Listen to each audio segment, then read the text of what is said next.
And you don't think he believes in America as an exceptional country?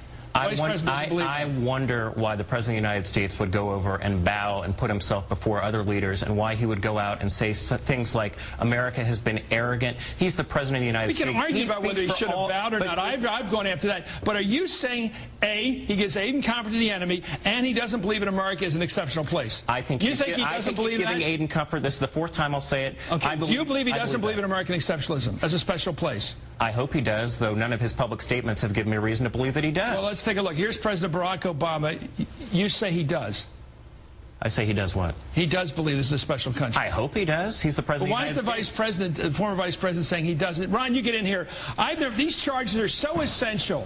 It's almost like the birther crowd. It's so essential when you say the guy gives aid and comfort to the enemy, and he really doesn't share his love of country that we all have here. I mean, when you go after those essential things, you're not arguing with him whether he should bow to a Japanese emperor or not. I don't think he should have bowed or not. I have a problem with the trial in New York.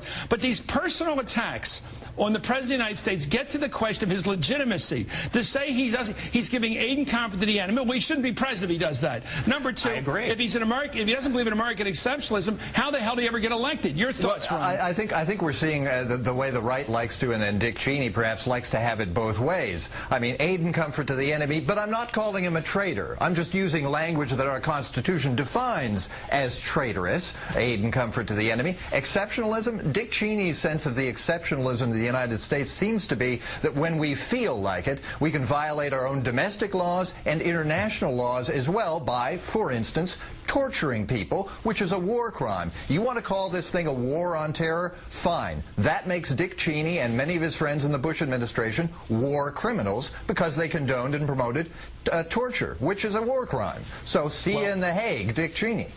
Well, of course, you know that the United States did not condone torture. It's against the law to torture people. Well, we did it anyway then, Ron.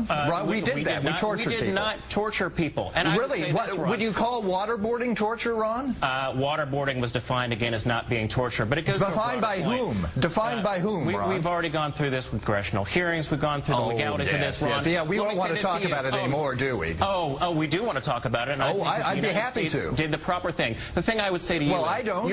Your father would never have gone overseas, and he would never have bowed to foreign leaders. He always talked about America being a great place. Stop with the bowing business. He was being polite to an elderly Japanese gentleman. And this bowing stuff is such nose-blowing nonsense, Ron Christie.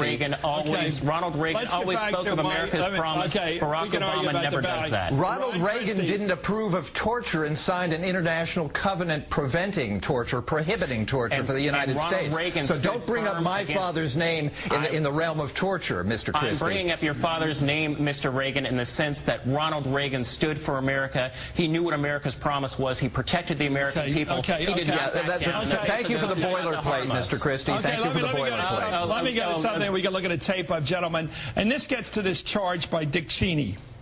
He's attacked the president of aiding and comfort the enemy last night on Fox. And then he went further and said he doesn't share our love of country, which I think everybody here shares. And certainly I think the vice president does too.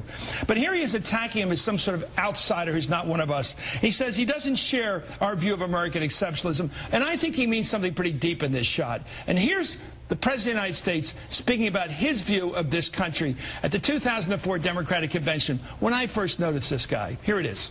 Let's listen. Through hard work and perseverance, my father got a scholarship to study in a magical place, America, that shone as a beacon of freedom and opportunity to so many who had come before. I stand here knowing that my story is part of the larger American story, that I owe a debt to all of those who came before me, and that in no other country on earth is my story even possible. That was an exceptional speech. And what's he talking about? That's an exceptional speech. We're talking about a man who was elected President of the United States, who could go around the world and go around this country and talk about the greatness of this country, that our greatest days are still before us, as opposed to going abroad and saying that America is arrogant, bowing before foreign leaders and being apologetic to this country. What happened to that, Barack Obama, Chris? Let me just say that to accuse the man who made those words and inspired so many of us with those words And it was when I heard him say that, I said, this is going to be the first African-American president, because I've never heard anybody speak so beautifully about this country. And to have the Vice President of the United States go on Fox television last night to use that organ to go out and blast this guy as a man who gives aid and comfort to the enemy, which is constitutional language for treason. Whether you agree or not, it's in the Constitution, Article 3, Section 3. That is what it means. And then to go on and say he doesn't share our love of the exceptional nature of this country, when we have heard him